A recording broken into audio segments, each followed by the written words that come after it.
कागजात नामजदगी जमा कराने का आखिरी दिन। नवाज शरीफ, चौधरी परवेज इलाही, मोनिस इलाही, कैसरा इलाही और डॉक्टर यास्मीन राशिद ने नामजदगी फॉर्म जमा करा दी। MQM के रहनुमा खालिद मकबूल सिद्दीकी ने कराची के 3 हलकों से कागजात नामजदगी जमा करा दिए। मुत्तहदा के फरहान चिश्ती ने NA 250 से नामजदगी फॉर्म दाखिल करा दिए। इलेक्शन कमीशन का इंतखाबी उम्मीदवारों को हिरासत करने की शिकायत पर नोटिस। पुलिस और इंतजामिया को शिकायत के इजाले की हिदायत। चीफ सेक्रेटरी और IG पंजाब को खत।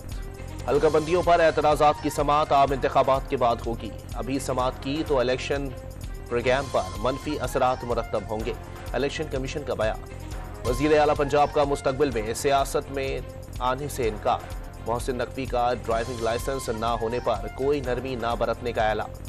एबटाबाद के कलंदराबाद गांव में आग लगने से घर राख में तब्दील हो गया। मां, 4 बेटियां और 4 बेटे जाँ बहक।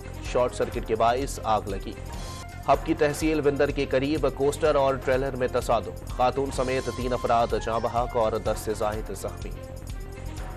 गजा में इसराइल की वहशियाना बमबारी। 24 घंटे में मजीद 200 फलस्तीनी शहीद। हमास की जवाबी कार्रवाई में मजीद 13 इसराइली फौजी हलाक। और एक हफ्ते में यूरिया की 50 किलो की बोरी 349 रुपए तक महंगी। 5,899 रुपए की हो गई।